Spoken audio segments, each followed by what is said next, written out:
먼저 다니엘이라는 책의 제목을 붙여본다면 소망의 책이라는 제목이 참 적절하게 보이죠.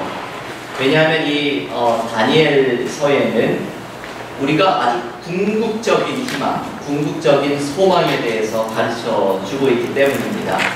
다니엘을 크게 두 부분으로 나뉘어 보면 1장부터 6장까지 앞부분은 역사적인 다니엘, 주로 7세기죠. 그리고 6세기경에 이 바벨론에 주로 아마 잡혀온 상태에 있었던 다니엘이 그 친구들과 함께 겪었던 그 숱한 어려움의 이야기들, 이것을 소개해주는 부분이고, 그리고 7장부터 마지막 12장까지는 다니엘이 보았던 환상인데 그 환상의 배경은 약 4세기 이후의 이야기입니다.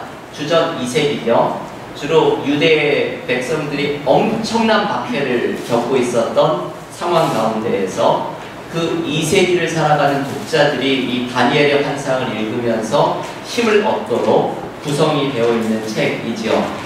그런데 이 둘의 이야기에는 아주 공통된 주제가 있습니다. 그것은 하나님께서 개입해 주셔서 너의 삶의 문제를 해결해 주시리라 라는 이 궁극적인 소망, 한마디로 이야기하면 하나님의 다스림이지요. 역사적인 다니엘은 자기의 삶의 어려움 속에 하나님의 다스리심을 경험하고, 그리고 다니엘의 환상 속에 있는 그 2세기의 그리스도인들은 자신들의 이 삶의 문제가 궁극적으로 끝나고 그 악한 왕들의 다스림을 하나님의 다스리심이 끝낼 것이다 라는 이 소망에 대한 메시지를 붙잡게 됩니다. 이 소망의 메시지가 어떻게 전개가 되는지 여러분 핸드아웃의 메시지 부분을 한번 보시죠. 제가 두 가지의 메시지를 거기에 소개해 드렸는데요. 첫 번째는 이 역사적인 인물 다니엘이 느부갓네살 왕의 통치하에서 많은 어려움을 겪지요. 여러분 다니엘의 이야기를 많이 아시죠? 우상에게 드린 음식을 먹지 않겠다고 내가 마음을 정하였다 라는 이 이야기가 다니엘 1장에 등장을 하고요. 그리고 느부갓네살 왕이 세운 금신상에 절하지 않기 때문에 풀무불에 다니엘과 세 친구들이 들어가지요. 그런데 이 던지지 않은 사람 외에 누군가가 있다는 것을 발견을 했는데, 그게 바로 하나님의 천사가 다니엘과 친구들을 이 털끝 하나 상하지 않게 도와주시는 이야기가 3장에 등장을 하고, 다니엘의 시련이 참 많습니다. 왕 외에 다른 신에게 기도하지 말라는 이 칙령을 듣고도 계속해서 하나님께 기도를 해서 그걸 누가 이제 왕에게 일러바치죠. 그것 때문에 사자굴에 던지게 되는데, 역시 하나님의 사자가 이 사자의 입을 막아서 다니엘을 도와주는 이야기, 이것 외에도 두 번의 꿈에 대한 해석의 이야기가 등장을 하면서 다니엘은 아주 숱한 위기와 어려움들을 경험을 하게 됩니다. 중요한 것은 다니엘이 우리가 이 앞부분을 은혜롭게 읽는 것은 그 많은 다니엘이 겪었던 위기마다 다니엘은 불굴의 믿음을 보여주었고, 그리고 거기에 응답하는 듯이 하나님께서 매 순간마다 도와주셨던 하나님의 다스리심을 경험하는 이야기가 다니엘에게는 등장을 합니다. 그런데 이 다니엘의 이 1장부터 6장까지의 메시지에서 더욱더 중요한 것은 다니엘의 이 고백 중에 하나 있는 3장 18절의 고백이죠. 한번 이 말씀을 찾아서 읽어보겠습니다. 다니엘서 3장 18절, 우리 찾으셔서 한 목소리로 읽어볼까요? 구약성경 다니엘 3장 18절, 이게 다니엘이 풀무불에 던져지기 전에 고백을 했던 이야기이지요. 다니엘 3장 17절, 18절 찾으신 분들은 함께 읽겠습니다. 그렇게 하지 아니하실지라도 왕이여, 우리가 왕의 신들을 섬기지도 아니하고 왕이 세우신 금신상에게 절하지도 아니할 줄을 아옵소서. 네. 여기 그렇게 하지 아니하실지라도 라는 표현이 등장을 하는데, 옛날 성경은 이것을 그리 아니하실지라도 이렇게 번역을 했죠. 우리가 찬송도 그리 아니하실지라도 라는 찬송이 있어서 우리는 이 표현이 참 익숙합니다. 이 성경에 요즘 나온 개역 개정판의 표현이 바뀐 것 중에 가끔 우리가 외우고 있는 것들이 바뀌었을 때 좀 아쉽게 느껴질 때가 있는데요. 바로 이 다니엘 3장 18절도 좀 그런 것 같죠. 그리 아니하실지라도 다니엘의 고백은 혹시 하나님께서 날 도와주시지 않아서 내가 풀무불에 들어가서 죽는다고 할지라도 하나님을 섬기는 일에서 돌이키지 아니할 것이다 라는 이야기를 고백을 하게 됩니다. 이 고백의 이 중요한 메시지를 완전히 이해하기 위해서는 다니엘 12장 2절에 등장하는 부활신앙의 메시지를 함께 묵상을 해야죠. 이따가 잠시 후에 다시 읽어볼 텐데요. 이 다니엘 12장 2절은 구약성경에서 처음으로 언급되는 부활과 영생에 대한 말씀이 담겨있는 대단히 중요한 구절입니다. 다니엘에서 이 12장의 말씀, 7장에 나오는 두 말씀이 다니엘이라는 책을 돋보이게 만드는 책이죠. 다니엘이 그리 아니하실지라도 내가 풀무불에서 죽을지라도 하나님을 예배하겠다라는 이 믿음을 지켰던 이유는 바로 12장 2절에 등장하는 부활신앙 때문입니다. 내가 혹시 여기에서 죽는다고 할지라도 나에게 영생을 주시고 부활의 소망을 주시는 하나님은 나의 이 죽음을 넘어서는 그 무한한 생명을 하나님께서 허락하시고 주장하시는 분이기 때문에 내가 이 풀무불 안에서도 그리 아니하실지라도 라는 담대한 믿음의 신앙을 가질 수가 있었던 것이죠. 예수께서도 마태복음 10장 28절에 그런 말씀을 하시죠. 여러분 핸드아웃에 제가 그 말씀 써드렸습니다. 몸은 죽여도 영혼은 능히 죽이지 못하는 자들을 두려워하지 말고, 이게 바로 느부갓네살 같은 왕이죠. 그들이 비록 너의 목숨은 빼앗을지 몰라도 영혼을 빼앗을 수는 없을 것이다. 그런 자들을 두려워하지 말아라. 그리고 오히려 두려워할 것은 몸과 영혼을 능히 지옥에 면하실 수 있느니 곧 하나님이지요. 우리의 육신의 죽음을 넘어서서 영원한 삶을 관장하고 계시는 그 하나님에 대한 믿음을 지켜라. 이게 예수께서 하셨던 말씀이고, 다니엘이 그리 아니하실지라도 라는 이 위대한 고백을 할 수 있었던 이유는 바로 이 하나님의 영원한 다스리심에 대한 고백, 이 믿음이 없이는 바로 이 고백을 드릴 수가 없었던 것이죠. 우리가 이것을 진정으로 믿는다면 우리의 인생이 끝나는 순간에 두려움이 사로잡힐 때에도 다니엘의 이 믿음을 우리가 고백한다면 우리는 두려움을 넘어서는 소망을 붙잡을 수 있게 됩니다. 이 다니엘의 이 메시지, 이것이 나중에 요한계시록까지 연결되는 이 묵시문학적인 이 메시지가 바로 그리스도인들이 고백하는 죽음을 넘어서는 소망이죠. 우리가 죽음을 두려워하지 않는 소망으로 나아갈 수 있는 것, 다니엘이 죽음 앞에서도 그리 아니하실지라도라는 고백을 드릴 수 있었던 것은 바로 하나님께서 영원한 생명을 관장하고 계시는 분이라는 이 하나님의 다스리심에 대한 고백 때문입니다. 이 고백이 이제 다니엘 7장부터 등장하는 이 후반부 내용에서는 더 이것이 살아나게 되죠. 다니엘 7장부터는 그 안티오커스 에피파네스, 그 주전 2세기에 유대인들을 극심하게 박해했던 셀류코스 왕조라는 그 왕이 등장을 하는 배경 속에서 이 왕은 유대의 예루살렘 성전에 들어가서 거기에 다니엘을 보면 멸망에 가증한 것이라는 표현이 등장하죠. 우상의 신을 그 단에다 세우고, 그리고 그 전해지는 이야기로는 돼지피를 뿌리면서 예루살렘 성전을 부정하게 만드는, 이게 엄청난 상징적인 모습인데 이것이 바로 유대인들을 박해했던 모습들이 그렇게 상징적으로 등장하는 것이죠. 그 속에서 죽음을 당했던 수많은 사람들, 그 주전 2세기의 그리스도인들에게 다니엘이 본 환상은 똑같은 메시지를 전해줍니다. 죽음의 두려움 앞에서, 박해와 환난의 어려움 속에서 어떻게 그것을 이겨낼 수 있을 것인가? 그것은 죽음을 넘어서는 하나님의 다스리심을 믿음으로 고백할 때에 넘어설 수 있다라는 메시지를 전해준 것이죠. 제가 몇 가지 구체적인 이야기를 잠깐 드리겠습니다.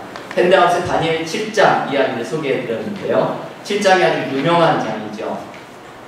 다니엘 7장을 시작하면서 4개의 짐승이 바다로부터 올라오는 것이 등장을 하는데, 이 요한계시록에서도 이 비슷한 이야기들이 계속 나오죠.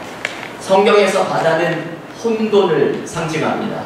창세기에서도 물의 깊음, 공허함 속에서 그게 태초에 이 물의 깊음이 있었던 것이 등장을 하죠. 하나님께서 물의 혼돈 속에서 창조의 세계를 이루어 가시는 이야기가 등장을 하는데요. 그래서 성경에서 나오는 이 물의 상징은 혼돈, 하나님을 대적하는 상징으로 등장할 때가 많이 있죠. 바로 그 혼돈의 세계로부터 4마리의 짐승이 올라오는데 사자, 곰, 표범, 무서운 짐승입니다. 이것은 이제 4개의 강대국들을 상징을 하는데요. 각각 바벨론과 메데와 페르시아와 헬라 제국을 가리키는 이 짐승들이죠. 다니엘이 이 환상을 보는 것이죠. 이 환상을 통해서 아주 강대국들이 일어나고 그 강대국들 속에서 고통을 당하는 유대인들의 모습을 보여줍니다. 그런데 이 다니엘 7장에 보면 이 강대국들의 출현의 환상을 보면서 곧바로 이어지는 것이 인자이죠. 여러분 이 말씀 한번 읽어보겠습니다. 다니엘서 7장 13절과 14절 말씀 한번 펴서 같이 읽어볼까요? 다니엘서 7장 13절 14절 우리 찾으실 분들은 다니엘 7장 13절 14절 함께 읽겠습니다.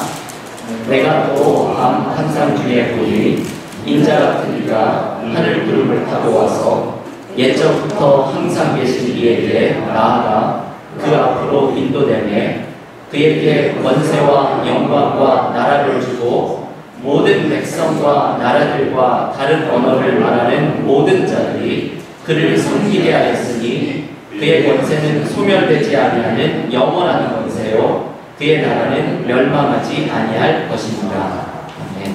이 대단히 중요한 다니엘에서의 요절 말씀입니다. 여기에 인자가 나오죠. 하늘로부터 구름을 타고 내려오는 인자가 있는데 이 인자는 왕과 같은 존재이죠. 이 4개의 짐승으로 일어난 강대국들을 완전히 제압해버리는 새로운 왕의 탄생입니다. 그런데 이 왕에게 13절 하반절에 보면 옛적부터 항상 계신 이에게 나아가죠. 이 옛적부터 항상 계신 이는 하나님이겠죠. 하나님께서 그 인자에게 모든 권세와 영광을 넘겨줍니다. 그래서 이어지는 14절에 보면 인자에게 모든 나라와 권세가 복종하는, 예배를 드리는, 섬기게 되는 이 이야기로 이어지게 되죠. 다니엘의 이 환상은 대단히 중요한 의미를 가지고 있습니다. 주전 2세기에 강대국들의 귀에 쓰여서 고통을 당하고 있는 사람들에게 너희들의 고통이 끝날 것이다 라는 것을 전해주는 메시지이죠. 하나님께서 선택하신 인자가 이 모든 열방의 나라들을 넘어서는 권세로 이들의 부정의와 억압을 끝내버리시는 하나님의 다스리심이 나타날 것이다 라는 이 환상을 다니엘이 모았던 것이고, 그리고 이것을 박해 상황 가운데 있는, 고통 가운데 있는 사람들이 위로의 말씀으로 받았던 것이죠. 이 인자를 신약 성경에서는 예수 그리스도로 우리는 고백을 합니다. 제가 마태복음 24장 30절을 써드렸는데요.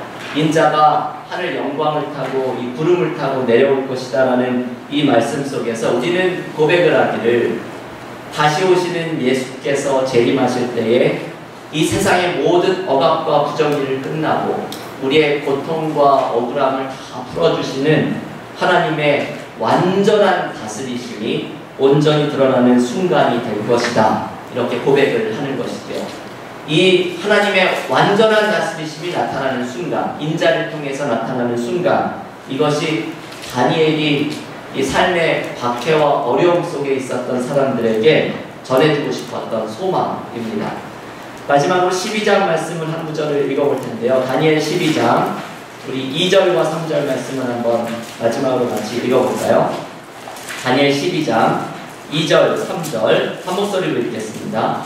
땅의 뜰 가운데에서 자는 자 중에서 많은 사람이 깨어나 영생을 받는 자도 있겠고 수치를 당하여 영원히 부끄러움을 당할 자도 있을 것이며, 지혜 있는 자는 궁창의 빛과 같이 빛날 것이요 많은 사람을 옳은 대로 돌아오게 할 자는 별과 같이 영원토록 빛나리라. 아멘. 이 7장 말씀과 함께 다니엘의 또 두 번째로 제일 중요한 본문입니다. 아까 말씀드린 것처럼 지금 읽은 12장 2절은 부활에 대한 구약성경 최초의 메시지가 아주 분명하게 담겨있는 성경입니다. 땅의 티끌, 흙이죠.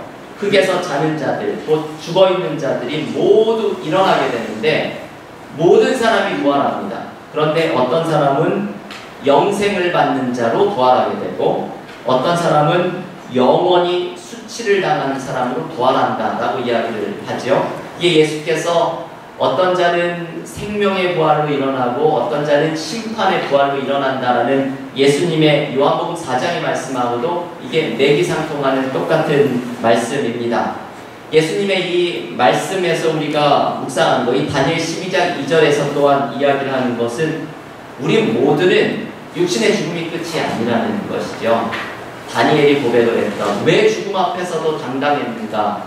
육신의 죽음의 끝이 아니라 우리에게는 부활이라고 하는 소망이 있기 때문에 삶의 어려움과 박해의 상황을 이 소망 가운데 이겨낼 수 있다는 것을 가르쳐 줍니다.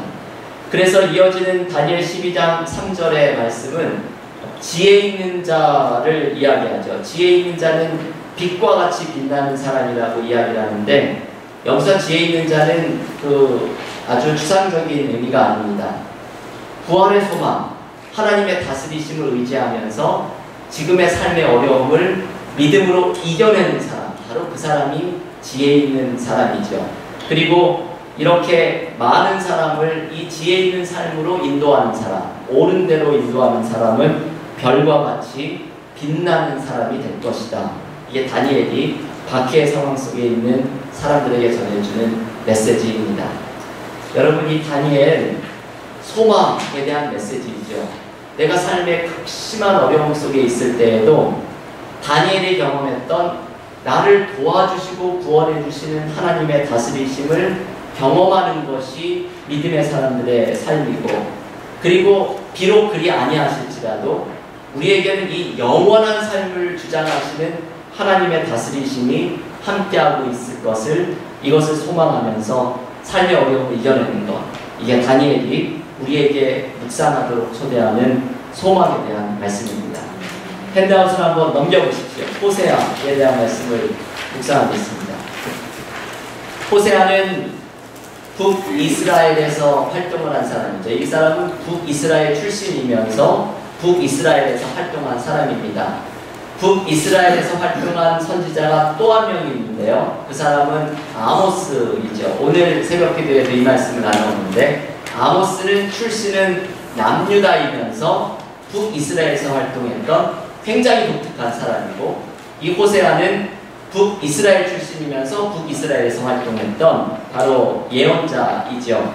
이 사람은 주전 750년부터 725년 북이스라엘이 아수르에게 멸망하기 거의 직전에 있는 위기의 상황 속에서 활동을 했던 사람입니다.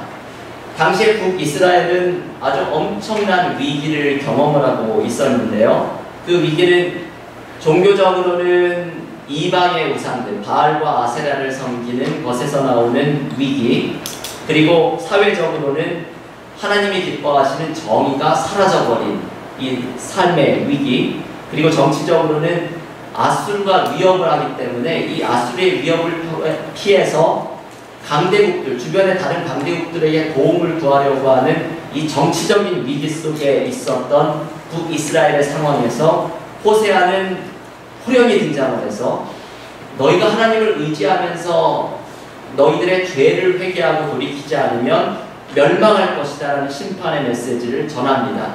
그러면서 하나님은 결국은 너희들이 죄의 대가로 심판하지만 하나님의 회복의 역사는 반드시 있을 것이다. 이 말씀을 마지막까지 전했던 사람이죠.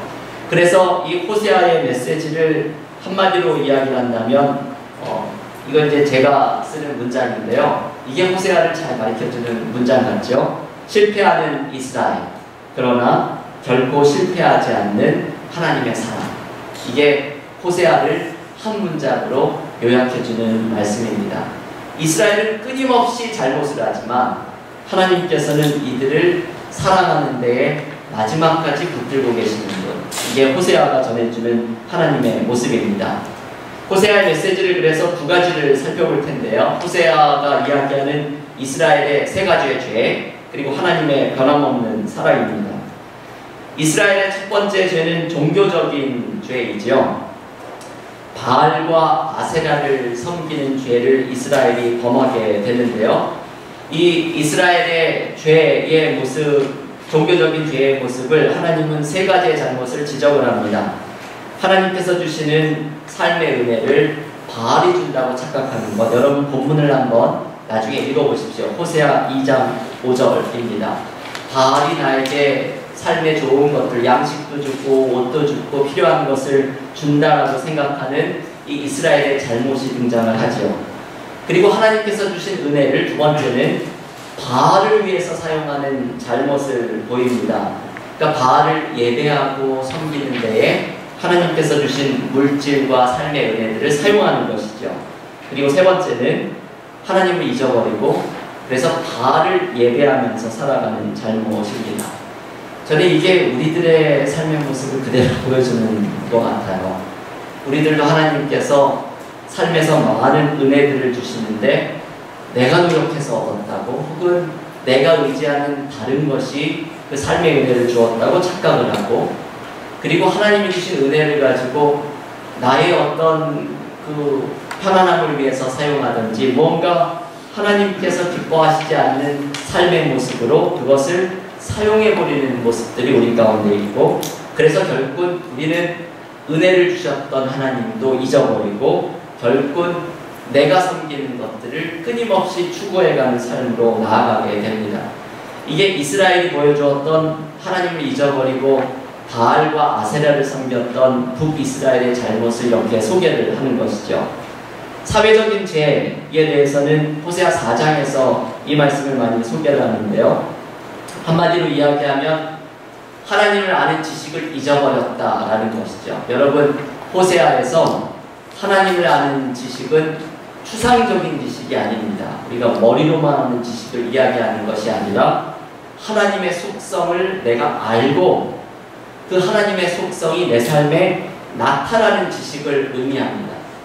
내가 누군가를 안다고 이야기를 하면서 그 사람이 원하는 것, 그 사람이 좋아하는 것, 그 사람이 생각하는 것 그것을 이해하고 따라가지 않는다면 그 사람을 온전히 안다고 이야기를 할 수가 없겠지요.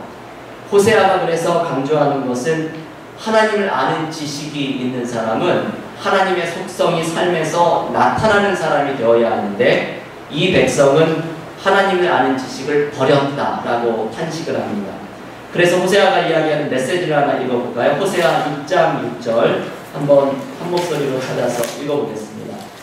호세아 6장 6절 한번 찾으셔서 한 목소리로 읽어볼까요?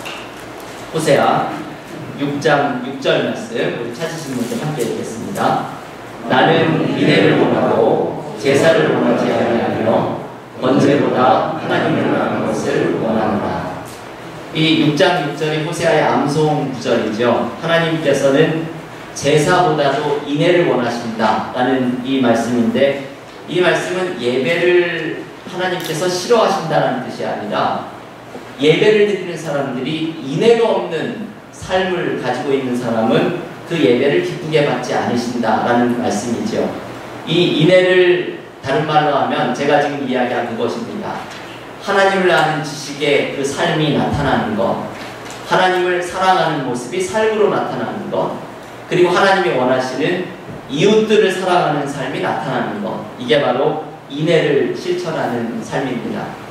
이 인애가 없는 사람들, 삶에서 하나님께서 원하시는 것을 드러내지 않는 사람들은 하나님께서 그 예배를 기뻐하시지 않는다라는 것은 바로 이 이스라엘 백성들이 가지고 있었던 사회적인 죄, 하나님의 정의가 사라져버린 이 부정의가 만연한 사회를 가르쳐 주시는 하나님의 말씀이죠. 또 한 말씀을 한번 찾아볼까 하는데요. 10장 12절 한번 같이 읽어볼까요? 호세아서 10장 12절 찾으신 분들은 한 목소리를 읽겠습니다. 호세아 10장 12절 함께 읽겠습니다. 너희가 자기를 위하여 우미를 심고 인애를 거두라. 너희 묵은 땅을 기경하라. 지금이 곧 여호와를 찾을 때니 마침내 여호와께서 오사 공의를 빛처럼 너희에게 내리시리라. 이 하나님께서 원하시는 삶을 갈아엎어라 라는 메시지입니다. 이 묵은 땅을 기경하라 라는 것은 묵은 땅을 이렇게 갈아엎으라는 것이죠. 저희 그 사무실에 화초가 하나 있는 거 아세요? 교회 사무실에 제가 거기에 사인을 붙여놨습니다. 물 주지 마세요 라고 이렇게 밑줄까지 쫙 꺼가지고는 사인을 붙여놨는데요. 제가 왜 그 사인을 붙였는가 하면 이 식물이 계속해서 죽어가가지고 얘가 왜 죽어갈까 하는데 어느 날 물을 주는데 이게 물이 빠지지 않고 이게 넘쳐오르는 거예요.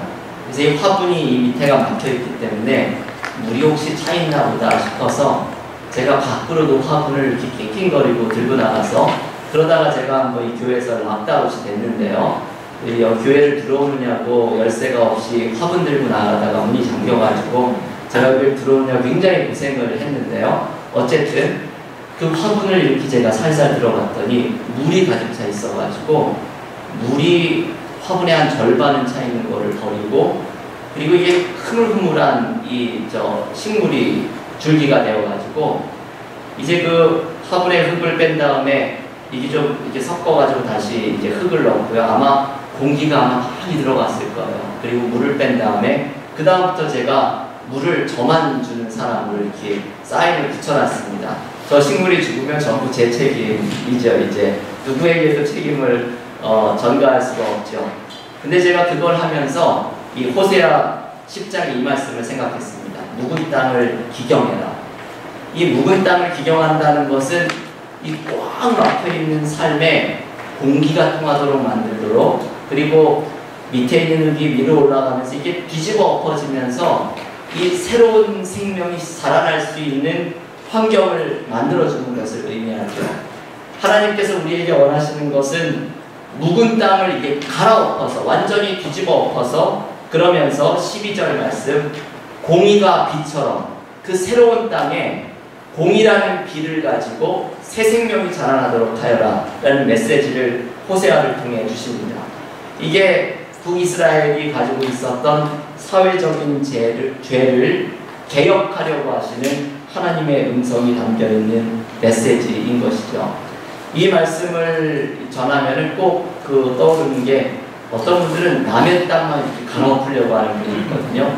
내 땅을 갈아엎을 생각은 하지 않고 남한테 꼭 남의 땅만 갈아엎으려고 하는 사람이 있는데 이 호세아 10장 12절은 내 땅을 갈아엎고 공의라는 비가 내 삶에 내리는 것, 이 하나님이 원하시는 삶이 내 삶에 드러나는 것, 그것을 의미하는 말씀입니다. 마지막 세 번째 죄는 정치적인 죄이죠. 이 말씀은 제가 간단히 넘어가려고 하는데요. 하나님을 섬기지 않고 주변의 강대국들을 섬기는 두 마음을 가지고 있는 사람, 하나님을 의지하면서도 다른 것을 의지하는 사람들, 그 사람들에게 하나님께서는 너는 나에게 돌아와서 나를 바라보아라 이 메시지를 주시죠. 하나님만을 바라보는 온전한 마음으로 하나님께 나아가는 것, 그것이 바로 회복의 은혜를 경험할 수 있는 방법입니다. 이 종교적인 죄, 우상을 섬기고 그리고 사회적인 죄, 하나님의 정의가 드러나지 않는 삶이 나타나고 있고 그리고 정치적인 죄, 하나님이 아닌 다른 강대국들을 의지하면서 따라가는 북이스라엘을 향해서 하나님께서는 호세아를 통해 심판의 메시지를 전하시는데요. 그럼에도 불구하고 하나님은 이들을 사랑하시는데 변함이 없으시다는 말씀이 호세아의 곳곳에서 등장을 하죠. 그 중에 한 말씀만을 한번 읽어보고 오늘 말씀을 마칠까 하는데요. 호세아 11장을 한번 펴보십시오. 호세아 11장 1절부터 3절까지의 말씀을 한번 읽어보겠습니다. 호세아 11장 1절에서 3절 우리 찾으신 분들 함께 읽겠습니다. 이스라엘이 어렸을 때에 내가 사랑하여 내 아들을 애굽에서 불러냈거늘 선지자들이 그들을 부를수록 그들은 점점 멀리하고 바알들에게 제사하며 아루새긴 우상 앞에서 분향하였느니라. 그러나 내가 에브라임에게 거룩을 가르치고 내 팔로 안았음에도 내가 그들을 고치는 줄을 그들은 알지 못하였도다. 4절부터 마지막까지 다 한번 나중에 꼭 읽어보십시오. 이 말씀은 이스라엘이 그 어긋난 길을 갈 때에도 마치 하나님께서 어머니 같은 사랑으로 이스라엘을 도와주시고 사랑해 주시는 하나님의 이 변함없는 사랑에 대해서 이야기를 하는 대목입니다. 어떤 글을 제가 읽으면서 이 이야기하면서 제가 마칠까 하는데요. 어떤 목사님의 교회에 청년이 있었는데 군대를 갔습니다. 제가 좀 오기 전에 다시 그 이야기를 확인을 했어야 되는데 좀 세부적인 것은 좀 확인을 못했는데 아마 해병대나 아주 어려운 군대를 간 것 같아요. 이 청년이 그 군대에서 첫 번째 휴가를 나왔는데 굉장히 힘든 군대를 갔으니까 군기가 아주 바짝 들어 있었겠죠. 교회에 와서 목사님을 보다니 충성이든 뭐든 해병대는 어떻게 인사하죠? 이런 구호를 붙이면서 아주 군기가 바짝 든 모습으로 경례를 했습니다. 그래서 이제 목사님이 잡았다 고생 얼마나 많았니 이야기를 하고 그렇게 물었더래요. 너 집에 가서 어머니한테도 그렇게 나한테 지금 인사한 것처럼 군기 바짝 들어가지고 인사를 했는지 하고 물어봤더니 이 청년이 하는 말이 아니요. 어머니를 보자마자 자기가 했던 인사는 엄마 하면서 달려나갔다고. 그러면서 그 목사님이 이제 글을 마치는 게 아무리 군기가 바짝 들어도 엄마 앞에 가면 그 엄마의 사랑 앞에서 어린 장도 하고 싶고 그 안에서 평안과 마음의 안정을 느끼려고 하는 것. 그게 어린이든 어른이든 이게 모두가 마찬가지다. 그런 말씀을 써주시는데 제가 굉장히 이렇게 공감을 하면서 그 대목을 읽었습니다. 어쩌면 이게 하나님께서 우리에게 언제나 보여주시는 모습이죠. 우리를 심판하시고 야단치시고 징계하시더라도 마치 우리가 하나님 앞에 가면 엄마 하고 이 가드를 내려놓는 것처럼 이 호세아 11장 이 앞부분에 등장하는 어머니의 모습, 안아서 키우고 걸음마를 가르치고 젖을 물리고 이 어머니 같은 모습으로 사랑하시는 이스라엘을 사랑하시는 하나님의 모습, 이것이 북이스라엘이 그 심판의 메시지를 들었던 마지막 순간까지도 너희에게는 희망이 있다. 그 이유는 하나님께서 너희를 이렇게 사랑하시기 때문이다 라는 호세아의 메시지입니다. 오늘 이 말씀을 우리도 기억을 하면서 호세아가 우리에게 전해주는 우리의 잘못은 무엇인지, 우리도 무엇을 하나님 앞에 어떠한 삶의 잘못, 하나님을 의지하지 않는 모습이 있는지, 그러나 우리의 부족함에도 불구하고 우리를 끝까지 붙드시는 하나님의 사랑을 의지하면서 나아가는 우리가 될 수 있기를 간절히 기원합니다.